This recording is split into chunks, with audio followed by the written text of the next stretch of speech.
Beginilah kondisi langit di kota Gaza.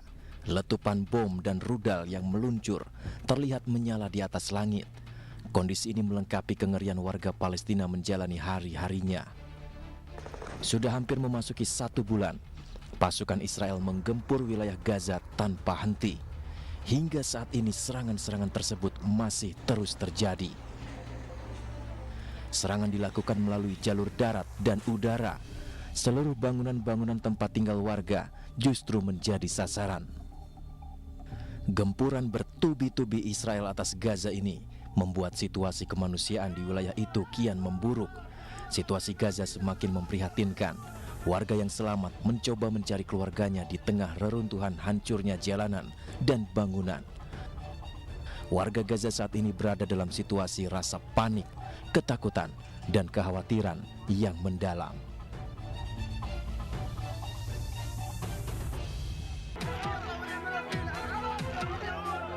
Tangisan histeris tak henti berkumandang di Gaza usai lanjutan serangan keji Israel kembali menyasar ke kamp pengungsian. Warga dan para pekerja kemanusiaan berupaya mencari para korban yang menghuni sebuah apartemen bagi para pengungsi di Jabalia, Gaza. Apartemen ini luluh lantak setelah Israel menyerang secara brutal melalui udara. Diperkirakan jumlah korban jiwa maupun luka mencapai ratusan. Namun Direktur Rumah Sakit Indonesia, Dr. Atef Al-Kahlot, belum bisa merinci angka pasti. إنه في تمام الساعة 4 بعد عصر اليوم استقبل المستشفى الأندونيسي عدد كبير جدا من الشهداء والمصابين على إثر قصف الاحتلال لمربع سكني مكتظ بالسكان داخل مخيم جباليا المكتظ بالسكان. Akan tetapi Israel berdalih serangan di kamp pengungsian sebagai upaya mereka memberantas pejuang Hamas yang bersembunyi di bawah pemukiman penduduk. כוחותינו ממשיכים להעמיק את הפעולה ברצועת עזה באופן משמעותי בצורה קרקעית בצפון הרצועה. במהלך הלילה לוחמי צה"ל ניהלו קרבות משמעותיים, ביניהם אחד הקרבות ממבנה קומות באזור ג'באליה. Hingga hari ke-26, perang antara Israel dan Palestina sudah memakan 10.000 orang meninggal dunia di kedua belah pihak. Korban terbanyak merupakan warga Palestina. Lebih dari 8.000 orang dipastikan meninggal akibat serangan Israel, didominasi oleh anak-anak dan wanita. Jumlah ini belum termasuk 110 korban meninggal dunia di tepi barat akibat diserang tentara dan pemukim Israel. Sedangkan di pihak Israel, 1.400 orang juga dipastikan tewas. Sementara itu, Lembaga Krisis Kemanusiaan mencatat, sejauh ini sudah 200 personil medis yang dilindungi hukum humaniter internasional tidak luput jadi korban meninggal dunia dalam tugas kemanusiaan.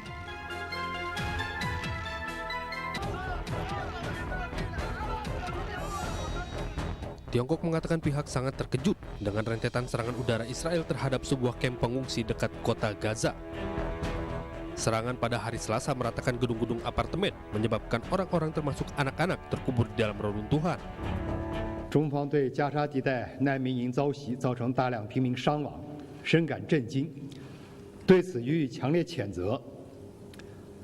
中方敦促有关各方，特别是以色列方面，保持最大限度冷静克制，切实落实联大10月27日决议，立即停火止战，全力保护平民，尽快开辟人道救援通道，避免更大的人道主义灾难。 Rudal balistik dan drone militer diluncurkan Houthi ke Israel. Houthi dituduh mendapat dukungan Iran meski Iran telah membantah. Juru bicara militer Houthi Brigadir Yahya Sareh mengklaim telah menembakkan rudal balistik dan drone ke Israel. Mengatakan itu adalah operasi ketiga dan mereka berencana untuk melakukan serangan lebih banyak sampai agresi Israel berhenti.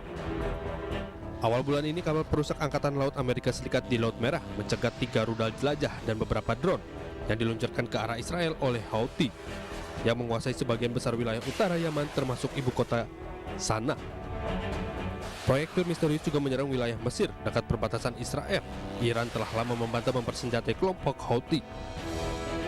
Sementara pemerintah Bolivia memutus hubungan diplomatik dengan Israel sekaligus mengutuk agresi Israel yang membabi buta di wilayah Gaza, Palestina.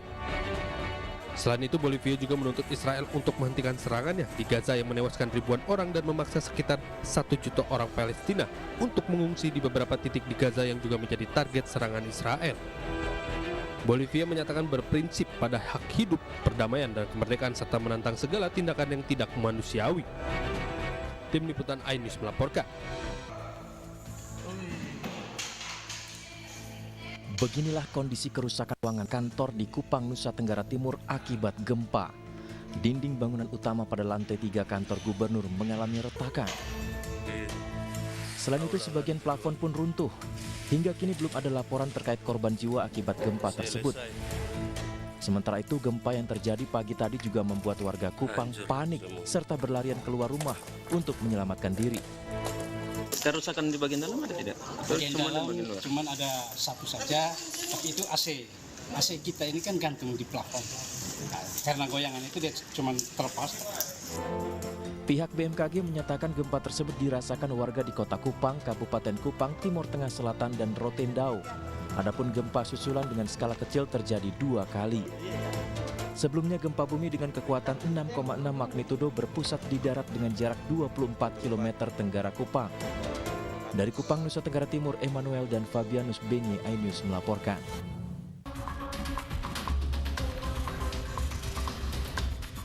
Sidang pemeriksaan kembali dilakukan MK untuk mendengar argumentasi dari para pelapor dan hakim MK, termasuk Ketua MK Anwar Usman.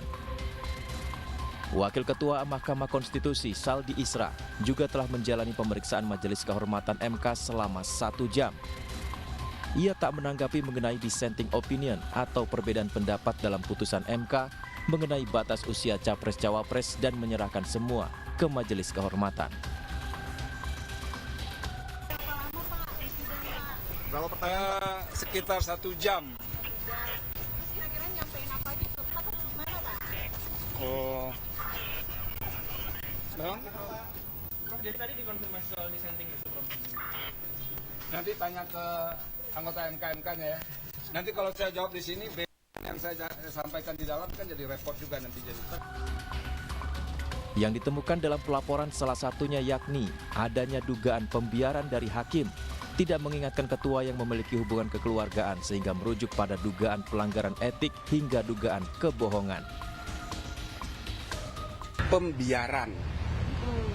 Jadi 9 hakim atau 8 hakim kok membiarkan, nggak mengingatkan. Padahal ini kan ada konflik kepentingan. Kok ada sidang dihadiri oleh ketua yang punya hubungan kekeluargaan. Nah sehingga 99 itu semuanya melanggar semua karena membiarkan itu. Nah makanya kita tanyain satu-satu. Oh, ada hal-hal baru seperti tadi muncul hal baru. Mereka menuduh ada kebohongan. Nah misal gitu. Kan harus kita tanggapi juga.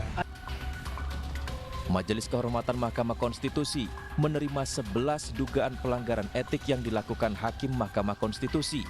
Pertama, hakim dinilai punya konflik kepentingan tidak mundur dan memutus perkara. Kedua, isu mengenai hakim membicarakan substansi berkaitan dengan materi perkara yang sedang diperiksa. Ketiga, soal dissenting opinion yang disampaikan dinilai tidak substantif. Keempat, publik tahu terlalu banyak soal masalah internal Mahkamah Konstitusi. Kelima, adanya dugaan pelanggaran prosedur, registrasi dan persidangan yang diduga atas perintah ketua hakim. Keenam, lambatnya proses pembentukan Majelis Kehormatan Mahkamah Konstitusi. Ketujuh, soal manajemen dan mekanisme pengambilan keputusan dianggap cacat prosedur. Kedelapan, Mahkamah Konstitusi dinilai dijadikan alat politik. Kesembilan, adanya pemberitaan di media yang sangat rinci. Kesepuluh, soal dugaan adanya hakim yang berbohong soal pengambilan keputusan. Kesebelas, isu soal seolah ada pembiaran oleh 8 hakim lainnya saat Anwar Usman mengambil keputusan. Hasil sidang Majelis Kehormatan Mahkamah Konstitusi akan diumumkan pada Selasa 7 November 2023 secara terbuka. Tim Liputan iNews melaporkan.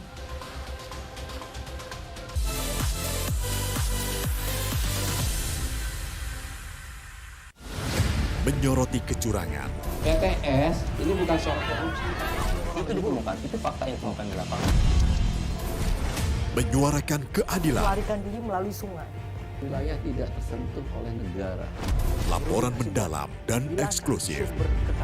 Saya akan tunjukkan kepada Anda. Mario Dandi, rebutan perempuan. Gimana, Gen? AB Plus setiap Minggu pukul 8 pagi di iNews. Saya Aiman Wicaksono. Saya akan mengupas tuntas malam ini. Saya mendapatkan kesempatan secara eksklusif. Bismillah, walaupun itu teman. 4 miliar dalam 1 jam itu nggak sulit. Betul. The Prime Show with Aiman setiap Rabu pukul 8:30 malam. Saya Prabowo Revolusi, kita berbagi cerita. Rupanya konspirasi itu ini. Oh iya. Apakah jadi capres? Kita setuju.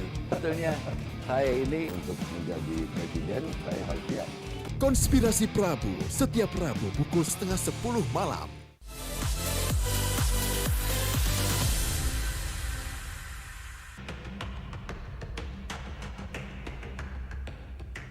Polemik putusan Mahkamah Konstitusi soal batas usia capres-cawapres berbuntut panjang. Usai menuai kontroversi publik, kali ini sorotan datang dari Dewan Perwakilan Rakyat. Anggota fraksi PDI Perjuangan, Masinton Pasaribu mengajak seluruh anggota DPR menggunakan hak angket terhadap Mahkamah Konstitusi. Hal itu disampaikan Masinton saat rapat paripurna DPR. Masinton menilai putusan MK soal batas usia capres-cawapres adalah sebuah tragedi. Putusan MK bukan lagi berdasar dan berlandas atas kepentingan konstitusi. Putusan MK itu lebih pada putusan kaum tirani, saudara-saudara. Maka kita harus mengajak secara sadar dan kita harus sadarkan bahwa konstitusi kita sedang diinjak-injak. Kita harus menggunakan hak konstitusional yang dimiliki oleh lembaga DPR. Sementara itu, pakar hukum tata negara menilai hak angket adalah hak DPR. Namun hak angket baru bisa terlaksana jika didukung oleh minimal 2 fraksi di DPR. Bukan orang perorangan, makanya syaratnya harus 25 orang. Minimal anggota DPR mendukung, menyetujui adanya gagasan itu, tetapi lebih dari 1 fraksi. Minimal 2 fraksi, ya, 2 fraksi. Misalnya katakanlah fraksi PDI Perjuangan plus 1 fraksi lagi, itu minimal.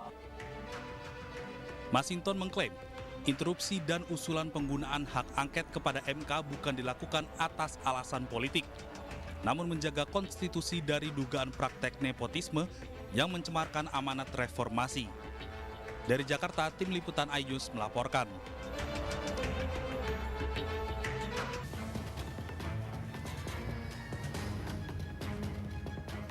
Petugas Satpol PP mencopot baliho baca pres dan bacawa pres Ganjar Mahfud MD. Selain menurunkan baliho Ganjar Mahfud, petugas juga menurunkan bendera PDI Perjuangan yang terpasang di sepanjang jalan yang akan dilewati rombongan Presiden Jokowi, salah satunya di Desa Batu Bulan, Gianyar. Sedangkan menurut PJ Gubernur Bali Sangmade Mahendra Jaya, menyatakan bahwa penurunan baliho dan atribut sosialisasi dipindahkan sementara untuk alasan estetika.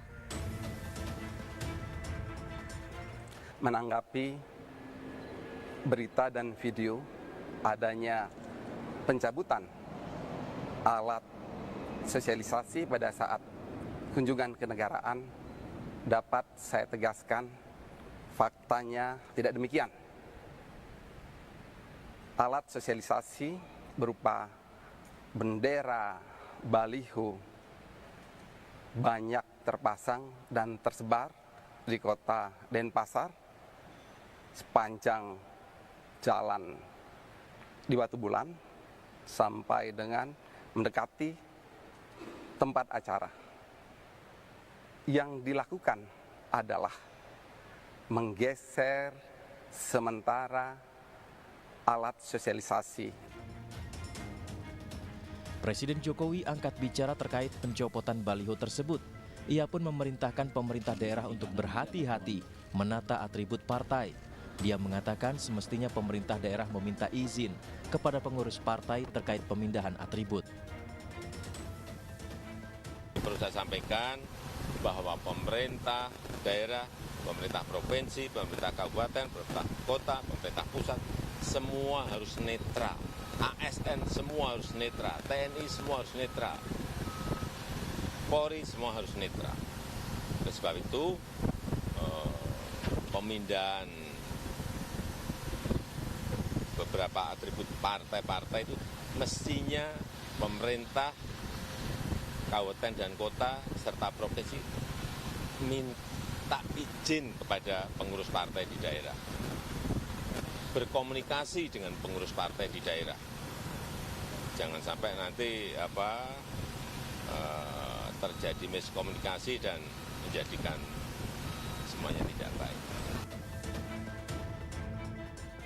Selain itu, Presiden Jokowi juga menghimbau para instansi pemerintah agar tetap netral dalam pemilu 2024 mendatang. Tim Liputan iNews melaporkan. Bertanya-tanya kenapa dicopot begitu ya. Memang kalau ada yang melanggar sih silakan dicopot.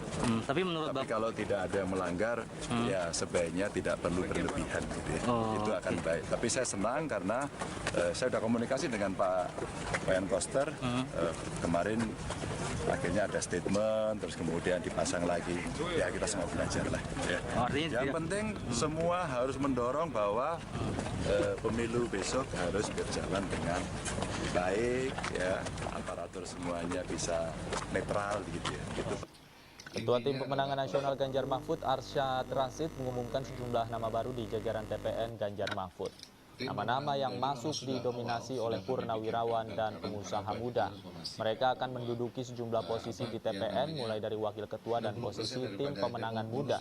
Di antara nama baru yang masuk ke TPN adalah Letjen Purnawirawan Joni Suprianto, Laksamana Madya Purnawirawan Desi Albert Mamahit, dan Marsikal Madya Purnawirawan Tatang Harliansyah. TPN Ganjar Mahfud juga membentuk tim pemenangan muda atau TPM yang diketuai oleh Darmaji Suradika. Pembentukan tim pemenangan muda menjadi cara bagi tim pemenangan nasional Ganjar Mahfud untuk bisa melakukan pendekatan terhadap pemilih muda. Nah, tim pemenangan muda akan dipimpin oleh CEO atau Deputi YZ, Saudara adik kita Darmaji Suradika. Nah, Aji merupakan seorang profesional muda, juga pengusaha, konsultan, dan juga aktivis, dan sebagai seorang yang bergerak cukup lama di bidang leadership. Nah, nantinya detailnya juga akan kami berikan sebagai profil daripada Mas Aji, panggilannya Aji. Mana Mas Aji? Nah, ini Aji yang duduk sebelah kiri saya di sini, dan di sini sebelah kanan saya ini adalah Mas Bagas. Jadi ini adalah generasi muda ini.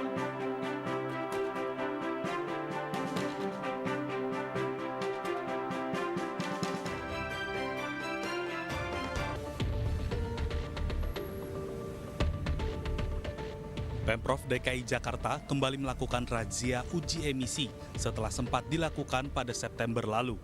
Ada beberapa titik lokasi dilaksanakannya razia uji emisi, salah satunya di kawasan Lebak Bulus, Jakarta Selatan.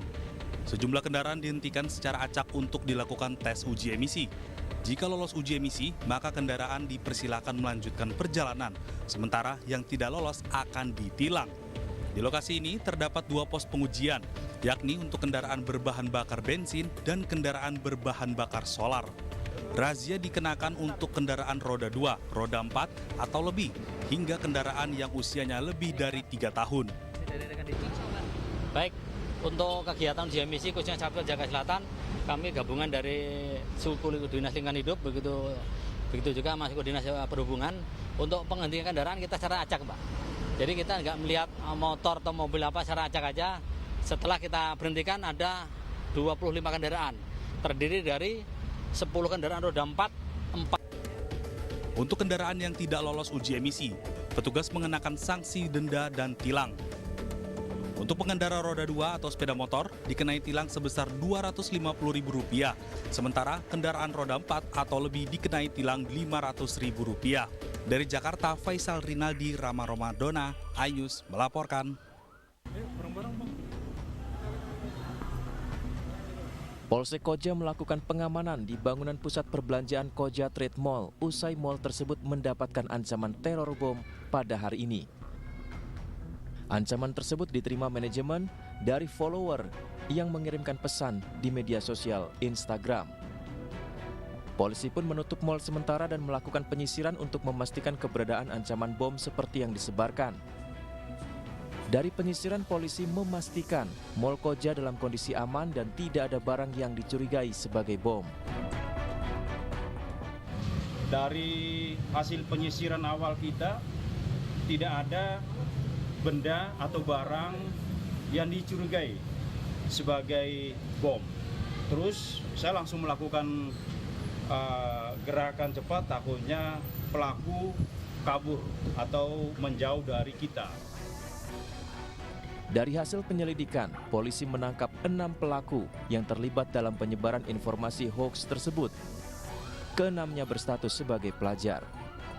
Tim Liputan iNews melaporkan.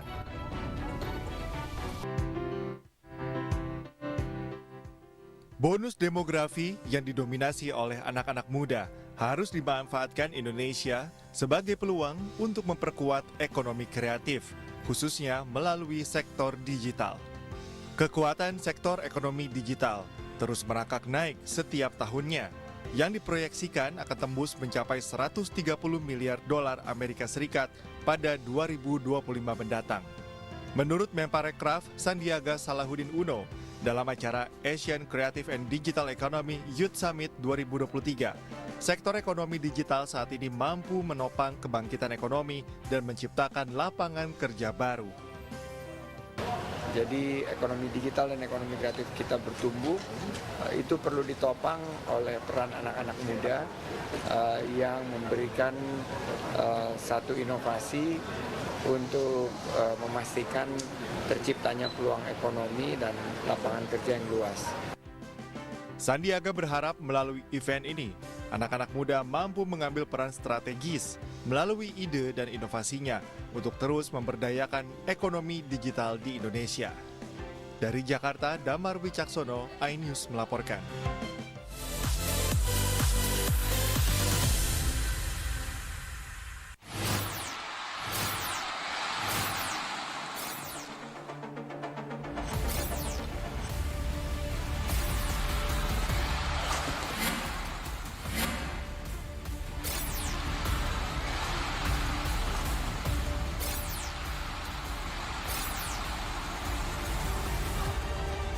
BWF European Tour 2023 live iNews, new home of badminton.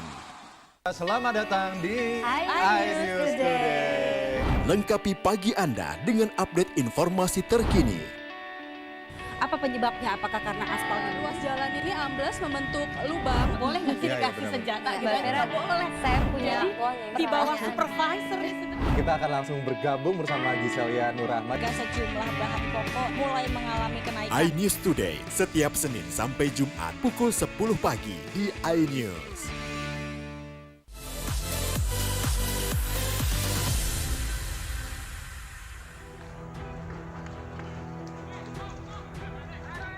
Kobaran api membakar bangunan sekolah dasar Sumbangsih di Jalan Kemang, Duren 3, Pancoran, Jakarta Selatan, Rabu malam. Belasan mobil pemadam kebakaran dikerahkan ke lokasi kejadian. Api baru bisa dipadamkan 2 jam kemudian. Belum diketahui pasti penyebab kebakaran yang menghanguskan sekitar 80% bangunan sekolah ini. Yang kami dengar dari staf yang jaga di sini, kebakaran ada datangnya dari belakang, dari dekat aulanya TK. Ya, kemungkinan juga ada korslet mungkin karena besok puslapor akan melakukan pengecekan. Memang di belakang ada semacam ya ada tumpukan puing-puing bekas karena kita baru renovasi atap. Karena memang atap baru aja kami ganti semua dengan galvanis yang terbaru ya dengan pakai pakai baja ringan seperti itu.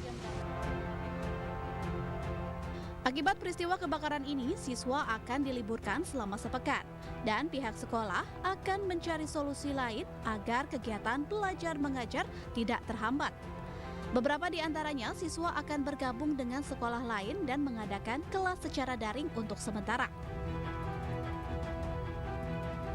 Tidak ada korban jiwa dalam peristiwa ini, namun kerugian ditaksir mencapai ratusan juta rupiah. Dari Jakarta, Galuh Pandu Khairuddin, iNews melaporkan.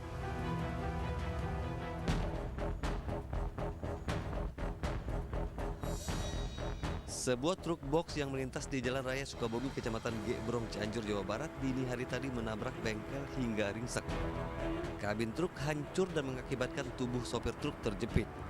Evakuasi sopir truk berjalan dramatis dengan menarik kerangka kabin truk. Sopir truk tewas dalam peristiwa ini. Awalnya tuh saya lagi telepon, lagi tiduran, habis buka ban di sini. Habis buka ban, nah terus saya ngompa ban karena saya capek, rebahan. Nggak lama pendengaran buak gitu loh, ya. Tapi masih ada jarak gitu, habis ada bunyi begitu langsung masuk. Tahu-tahu mobil ini masuk ke bengkel ini. Diduga sopir truk mengantuk saat mengendarai kendaraannya hingga terjadi kecelakaan. Korban kini dievakuasi ke Rumah Sakit Umum Daerah Cianjur. Kasus kecelakaan ini ditangani Polres Cianjur. Dari Cianjur, Jawa Barat, Muhammad Andi Ihsan, iNews melaporkan.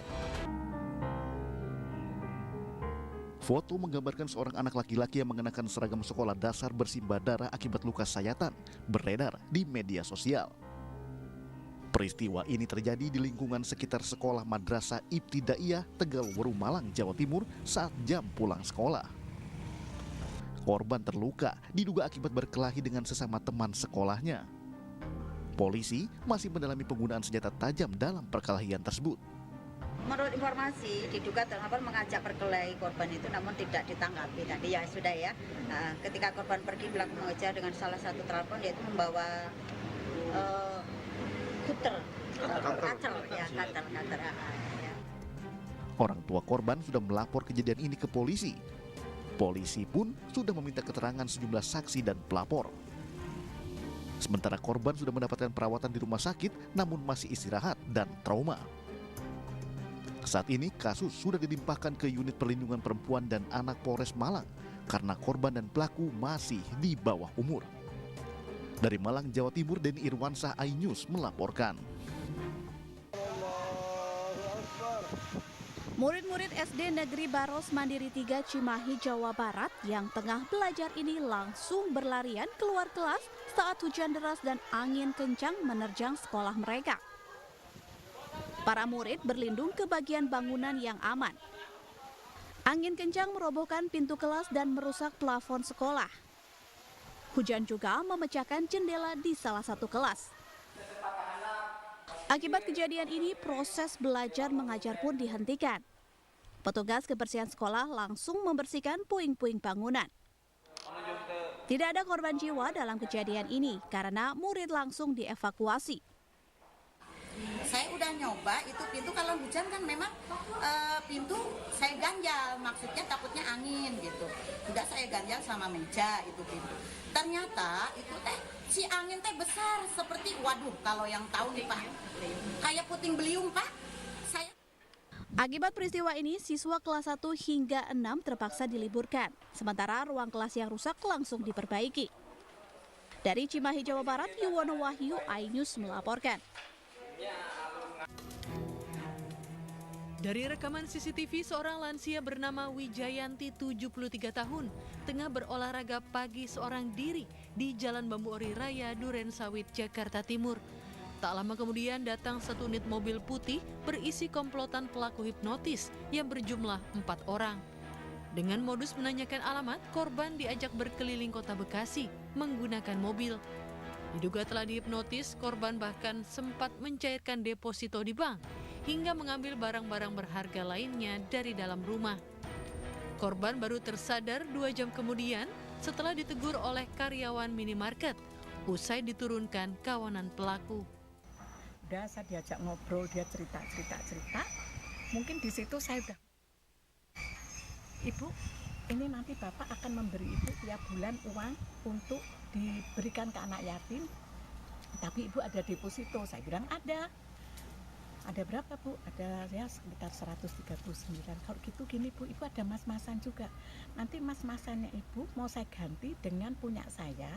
Punya Ibu akan saya kasihkan souvenir buat keluarga saya di Singapura. Saya dengan mungkin ya udah mulai kena tuh Mas. Hipnotis saya itu ikut Mas.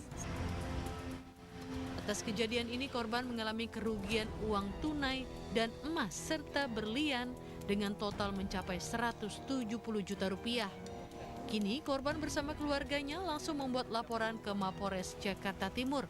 Polisi pun telah melakukan olah tempat kejadian perkara. Dari Jakarta, Rio Mani melaporkan.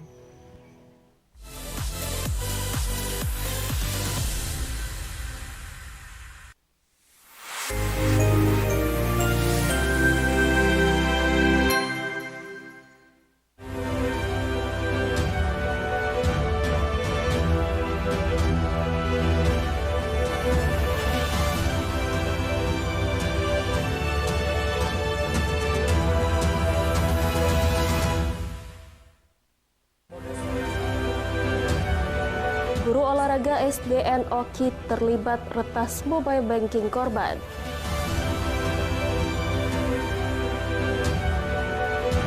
Bawaslu tertibkan APK dan APS melanggar. Helmi Yahya berminat memimpin Sriwijaya FC.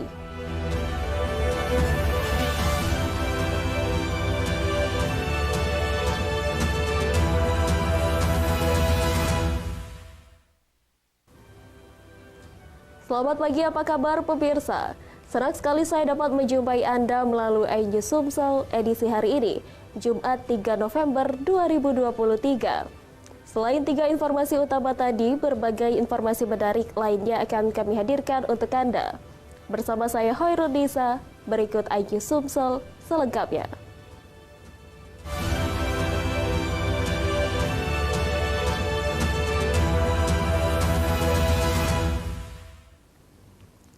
Pemirsa, kita awali berita pertama hari ini.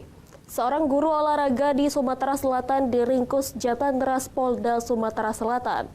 Guru berstatus ASN P3K ini meretas mobile banking korban, lalu menguras dana di mobile banking korbannya. Polda Sumatera Selatan, rekan-rekan media, sore ini... Doni Antoni, 30 tahun. Berprofesi sebagai guru olahraga di Sekolah Dasar Negeri di Kabupaten Ogan Komering Ilir, tertunduk saat rilis ungkap kasus penipuan modus aplikasi pesan. Doni berperan mengelola uang yang sudah ditransfer pelaku utama, Bayu Saputra dan Matias yang kini berstatus DPO. Total 16 rekening bank digital digunakan untuk kemudian ditransfer ke rekening pribadi. Modus komplotan ini meretas mobile banking korban. Pelaku Bayu dan Matias mengirimkan file aplikasi undangan bertuliskan APK melalui pesan singkat WhatsApp. Pesan singkat tersebut akan meretas data korban apabila file tersebut dibuka. Doni mengatakan selain sebagai guru olahraga berstatus ASN, dirinya membuka usaha sambilan agen pembayaran. Jadi ini kan saya kan buka agen briling buat cari tambahan dana gitu kan. Sama si Bayu ini saya kenal, artinya kenal bukan teman dekat tapi kenal sedaerah gitu Pak. Jadi dia tuh mau tukar uang sama saya gitu. Katanya ngomong uangnya berapa banyak, banyak katanya. Nah, saya kalau banyak nggak punya uang pribadi buat ngeluarin semua gitu. Katanya nggak apa-apa, tarik aja katanya di bank gitu Pak. Jadi walaupun bukan Bayu, itu orang-orang jual buah, jual apapun, iya yang mau butuh duit cash kan tariknya di agen saya gitu. Tapi dapat fee dari Bayu, bagian berapa? Iya dapat fee ya, 3% tuh ya. Komplotan ini meraup uang Rp1.400.822.000. Polisi mengamankan beberapa barang bukti berupa belasan kartu ATM, ponsel, serta uang hasil transfer. Polisi juga mengamankan barang bukti 1 unit mobil mewah yang digunakan pelaku untuk penarikan uang cash dari salah satu bank. Modusnya adalah korban menerima SMS atau chatting WA dengan aplikasi yang ada tulisan APK. Salah satu aplikasi mobile banking Brimo yang dimiliki oleh korban ini dikuasai oleh para pelaku. Dari total tabungan korban yang dikuras para pelaku sejumlah 1.400.822.000. Tersangka terancam pasal 362 KUHP atau pasal 81 atau pasal 82 Undang-Undang RI nomor 3 tahun 2011 tentang transfer dana dengan ancaman hukuman 5 tahun penjara. Dari Palembang, Firdaus iNews melaporkan. Pemirsa, Bawaslu Kabupaten Muara Enim bersama tim secara serentak menertibkan APK dan APS karena dianggap melanggar aturan. Tidak pandang bulu, sebuah APK caleg diturunkan jika melanggar.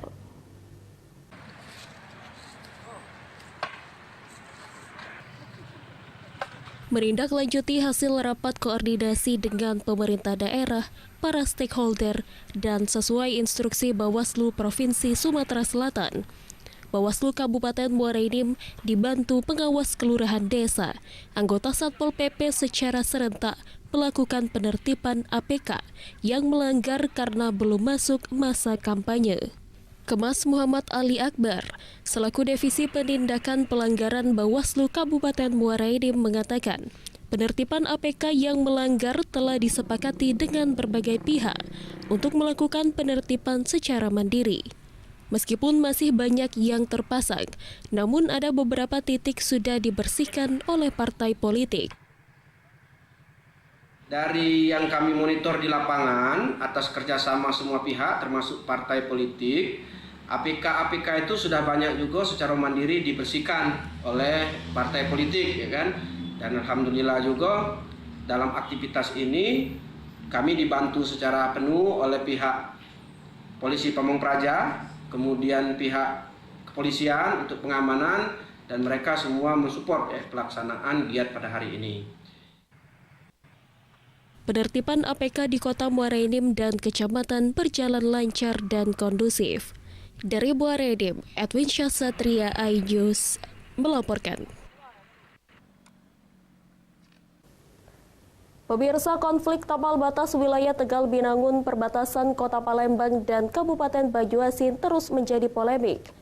Kini KPUD Banyuasin pun melarang KPUD Palembang mendirikan TPS Pemilu 2024 pada daerah tersebut.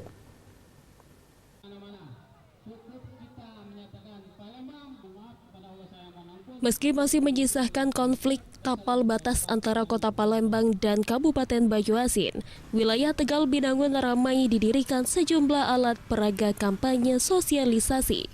Buntut konflik tapal batas tersebut, KPUD Kabupaten Banyuasin melarang KPUD Palembang mendirikan tempat pemungutan suara di Tegal Binangun. Pasalnya, daerah Tegal Binangun masuk dalam Kabupaten Banyuasin. Ironisnya, mayoritas warga setempat beralamat dan berKTP Kota Palembang. Mengakomodasi hal itu, KPUD Kota Palembang berencana mendirikan tempat pemungutan suara alternatif di wilayah perbatasan. Pihaknya mengaku sudah berkonsultasi dengan KPU RI dan KPUD Provinsi, serta telah melakukan koordinasi dengan PPK dan PPS setempat, termasuk pihak kecamatan dan pihak Polsek setempat. Wilayah perbatasan di sekitar Tegal Binangun meliputi Kelurahan Pelaju Darat, Talang Putri, dan 15 Ulu. Setidaknya terdapat sekitar 4.000 mata pilih yang tersebar di 14 TPS. Saat ini KPUD Palembang tengah menentukan titik koordinat lokasi TPS yang akan dibangun yang letaknya tak jauh dari pemukiman warga di perbatasan. Kemarin sudah membawa hal ini rapat, baik dengan pemerintahan setempat, PPK, PPS, Camat, Polsek. Nah, alternatif kami KPU Kota Palembang mendirikan TPS perbatasan.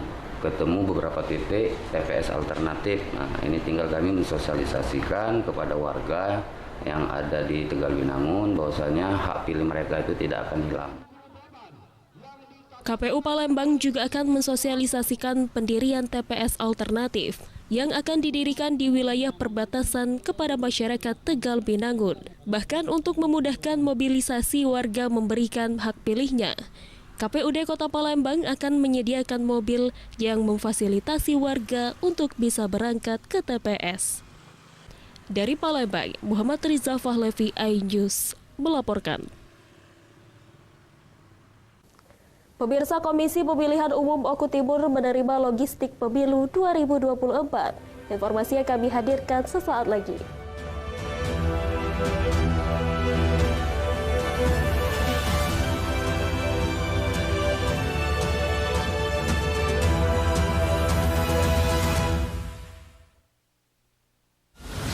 Menyoroti kecurangan, PTS ini bukan soal korupsi. Itu ditemukan, itu fakta yang ditemukan di lapangan. menyuarakan keadilan, melarikan diri melalui sungai. Wilayah tidak tersentuh oleh negara. laporan mendalam dan eksklusif. Saya akan tunjukkan kepada Anda. Mario Dandi, rebutan perempuan, gimana Ken? AB Plus setiap minggu pukul 8 pagi di iNews. Saya Aiman Wicaksono. Saya akan mengupas tuntas malam ini. Saya mendapatkan kesempatan secara eksklusif. Bismillah, walaupun itu teman. 4 miliar dalam 1 jam itu nggak sulit. Betul.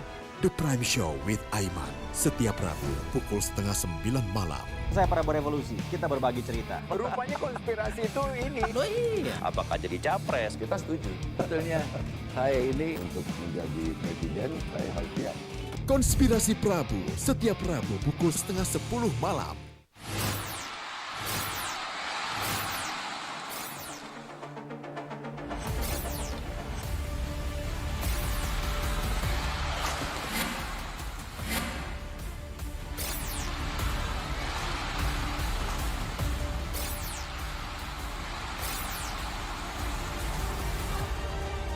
BWF European Tour 2023 live iNews, new home of badminton. Mengupas makna dan tafsir Al-Quran bersama ulama terkemuka tanah air. Kaumum min kaum khairun minal yadis sufla. Nggak bakal bisa dibayar oleh dunia dan seisinya. Jelas, lugas untuk kehidupan sehari-hari. Di antara yang merusak hati adalah buruk sangka. Wa aqimus shalah wa atuz zakah. Itu pun sejajar dengan jihad fisabilillah. Cahaya Hati Indonesia, Sabtu dan Minggu pukul 12 siang di iNews.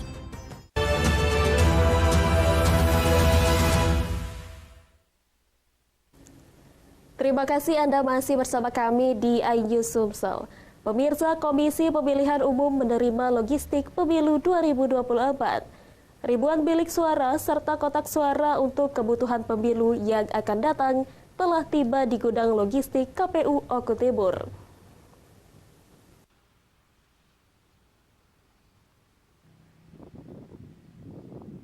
Jelang pemilu serentak 2024 mendatang, satu persatu logistik pemilu tahun depan mulai berdatangan. Mulai dari kotak suara yang berjumlah 10.940 kotak suara, hingga bilik suara yang berjumlah 8.720 bilik suara telah diterima oleh pihak KPU Oku Timur.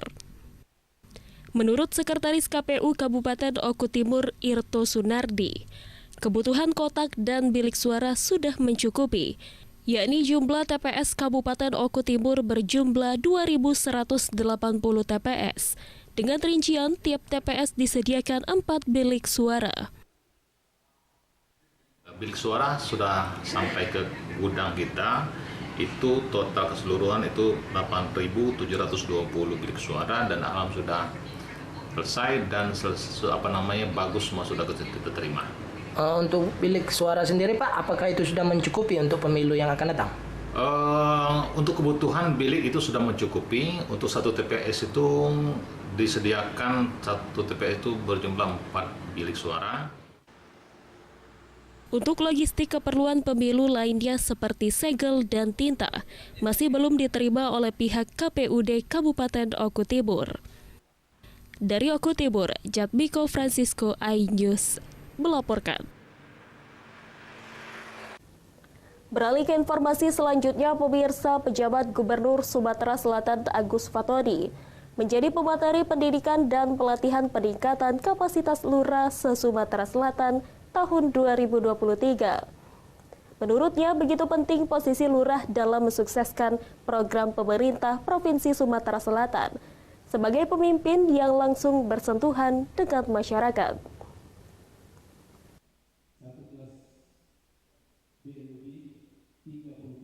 Menurut PJ Gubernur Sumsel Agus Fatoni, lurah boleh berpikir seperti eselon, bupati ataupun gubernur, namun yang tidak boleh gayanya yang melebihi gaya gubernur.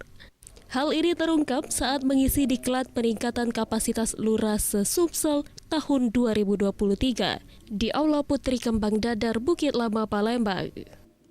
Kegiatan diklat ini penting karena akan menambah wawasan kompetensi, sehingga menjadi bekal di dalam pelaksanaan kerja karena lurah menjadi ujung tombak dalam pemerintahan termasuk kepala desa, karena mereka yang paling tahu warganya. Fatoni meminta pemimpin untuk membiasakan dalam bekerja punya ilmu pengetahuan dan regulasi. Lalu prinsip bekerja itu ada 3, benar, baik, dan indah. Fatoni menjabarkan benar ikuti sesuai peraturan perundang-undangan dan sering-seringlah ikuti kegiatan diklat karena regulasi sering berubah. Lalu baik sesuai etika, tata krama, dan terakhir indah, seperti tata letak, tutur kata misalnya dalam pelayanan administrasi. Kepala BPS DMD Provinsi Sumsel Edward Juliarta menambahkan, peserta diklat ada 74 lurah dari kabupaten kota yang ada di Sumsel. Kalau lurah ini bisa menjalankan tugasnya dengan baik, berbagai persoalan ini akan selesai. Misalnya terkait dengan stunting. Desa lurah tahu tuh berapa orang di desanya, berapa orang di kelurahannya.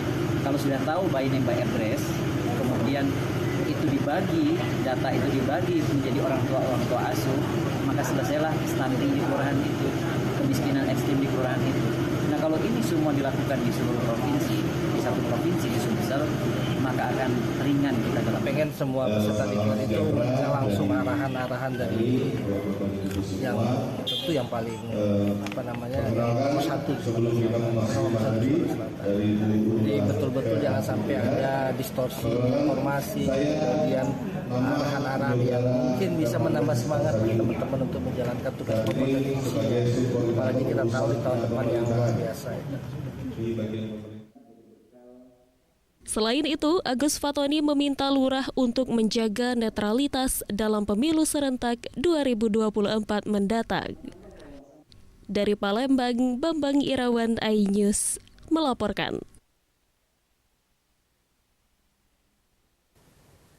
Pemirsa, komitmen penanggulangan stunting di Bumi Sedulang Setudung.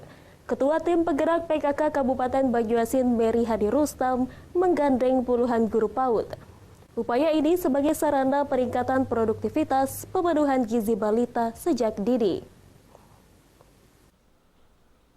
Yang saya hormati rekan-rekan dari Melibatkan puluhan guru PAUD dari Dinas Pendidikan, pemerintah Kabupaten Banyuasin terus melakukan gerakan penanggulangan stunting di wilayah Bumi Sedulang Setudung yang digelar di Grand Duta Hotel Palembang. Pemahaman bahaya stunting kepada guru PAUD adalah sebagai sarana peningkatan produktivitas pemenuhan gizi balita sejak dini. Lantaran tumbuh kembang anak merupakan perhatian serius pemerintah agar terciptanya anak yang sehat dan cerdas. Dalam paparannya, pejabat Ketua Tim Penggerak PPK Kabupaten Banyuasin Mary Hadi Rustam menyebutkan 12 intervensi gizi yang harus dilakukan antara lain ketersediaan air bersih, ketersediaan sanitasi, melakukan fortifikasi bahan pangan, mendapatkan akses layanan kesehatan, pendidikan pengasuhan, dan pendidikan anak usia dini. Penanggulangan stunting ini dilakukan stimulasi dengan intervensi tumbuh kembang anak. Tidak hanya melibatkan guru PAUD, sejumlah praktisi kesehatan bahkan juga praktisi psikologi juga dilibatkan. Kegiatan ini sangat baik ya Pak ya, dan saya sangat mengapresiasi karena stunting itu adalah 10 program pokok PKK dan memang untuk mengatasinya kita harus menginfokan dan mensosialisasikan paling tidak guru PAUD semuanya harus tahu seperti apa stunting dan seperti apa pencegahannya. Oke, dari 50 peserta diberikan pemahaman peningkatan kompetensi guru-guru kita PAUD terhadap pemahaman dan penanggulangan stunting di Kabupaten Banyuasin. Kenapa penting kita melibatkan guru-guru ini dalam upaya penanggulangan stunting ini Pak? Apakah berkaitan dengan jumlah anak-anak yang dalam balita yang ikut dalam pembelajaran tersebut? Seperti kita ketahui bersama bahwa stunting merupakan terhambatnya kembang tubuh anak. Oleh sebab itu perlu dideteksi sejak dini. Kegiatan ini digelar selama 3 hari, mulai 1 November hingga 3 November 2023, dengan melibatkan sebanyak 50 orang peserta yang berasal perwakilan 50 satuan PAUD di Kabupaten Banyuasin, dari jumlah total 569 PAUD. Dari Palembang, Muhammad Riza Fahlevi, iNews, melaporkan. Pemirsa, Helmi Yahya berminat memimpin Sriwijaya FC. Informasi yang kami hadirkan sesaat lagi.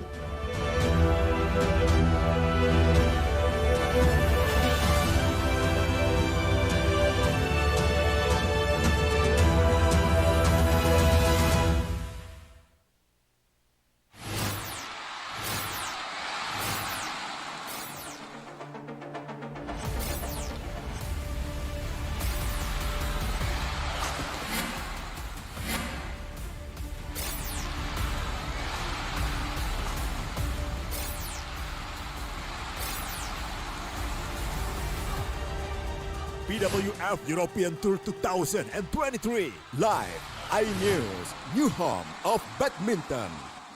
Mengupas makna dan tafsir Al-Quran bersama ulama terkemuka tanah air. Kaumum min kaum khairun minal yadis sufla. Nggak bakal bisa dibayar oleh dunia dan seisinya. Jelas, lugas untuk kehidupan sehari-hari. Di antara yang merusak hati adalah buruk sangka. Wa aqimus shalah wa atuz zakah. Itu pun sejajar dengan jihad fisabilillah. Cahaya Hati Indonesia, Sabtu dan Minggu pukul 12 siang di iNews. Nuduhan saya menerima 27 miliar. Yang menghina saya, mencaci maki saya. Hukum di negeri ini yang kalau nggak dikawal penipuan dan ilegal berkedok rumah kasus mega korupsi dipicu terkait masalah. Jangan bilang Anda tidak tahu karena kami sudah memberitahukannya. iNews File Sabtu dan Minggu pukul 9 pagi. Selamat datang di iNews Today. Lengkapi pagi Anda dengan update informasi terkini. Apa penyebabnya? Apakah karena aspal ruas jalan ini amblas membentuk lubang? Boleh nggak sih dikasih senjata? Tidak boleh. Saya punya di bawah supervisor. Kita akan langsung bergabung bersama Giselia Nurahmat. Sejumlah bahan pokok mulai mengalami kenaikan. iNews Today setiap Senin sampai Jumat pukul 10 pagi di iNews.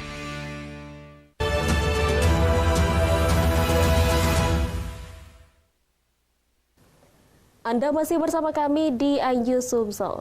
Pemirsa, Dewan Pimpinan Daerah Perindo Kota Pagar Alam menggelar rapat koordinasi struktur dan konsolidasi bersama calon anggota legislatif atau caleg DPR RI, DPRD Provinsi, dan DPRD Kota Pagar Alam. Rakor digelar menuju pemenangan pemilu 2024 serta menjalin sinergi antar caleg.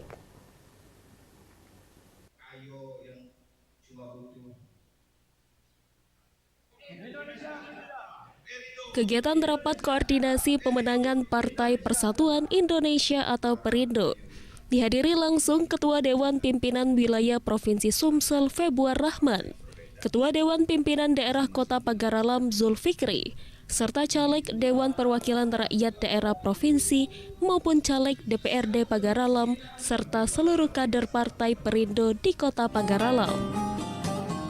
Selain melakukan koordinasi untuk pemenangan Partai Perindo di pemilu 2024, juga dilakukan konsolidasi pemenangan caleg Partai Perindo baik DPR RI, DPRD Provinsi maupun DPRD Kota Pagar Alam.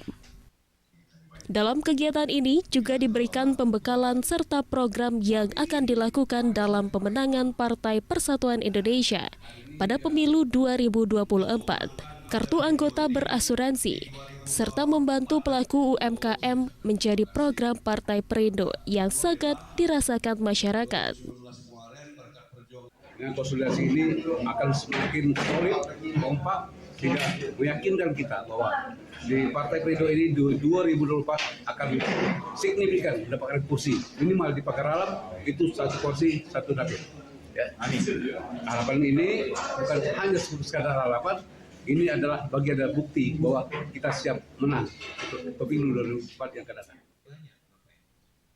Sementara itu, anggota DPRD Provinsi Dapil 7, Rudi Hartono mengatakan, sesuai dengan arahan Dewan Pimpinan Pusat, Partai Perindo harus tetap solid, serta menjaga kekompakan mulai dari DPR RI Pusat, Provinsi, dan daerah.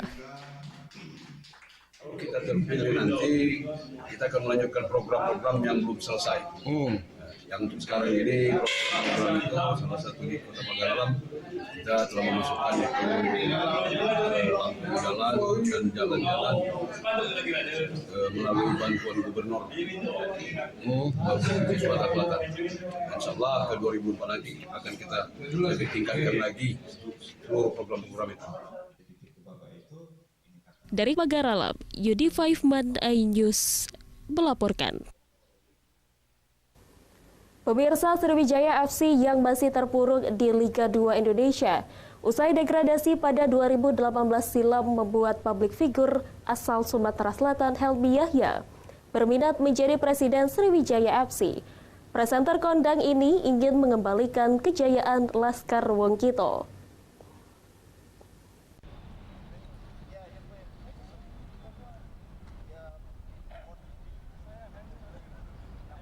Sriwijaya FC memang menargetkan kembali ke Liga 1 musim depan. Untuk itu, diperlukan sosok yang bisa mengembalikan SFC ke habitat aslinya.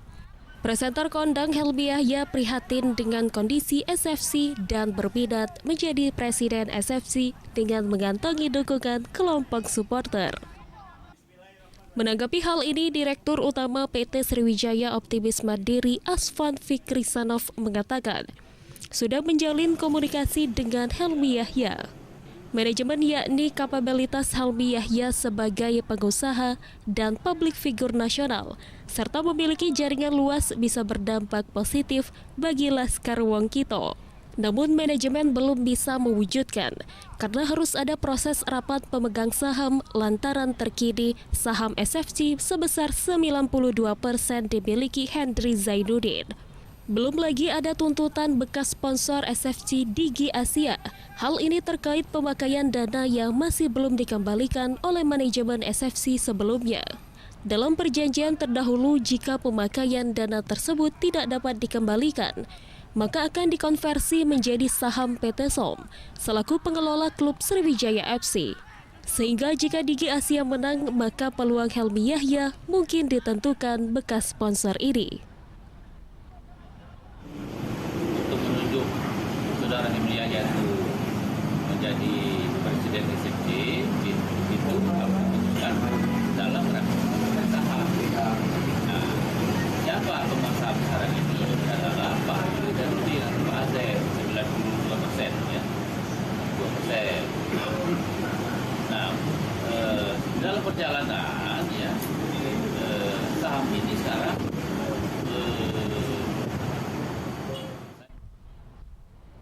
Meski demikian, Sriwijaya FC tetap fokus menghadapi putaran kedua Grup 1 Liga 2 Indonesia.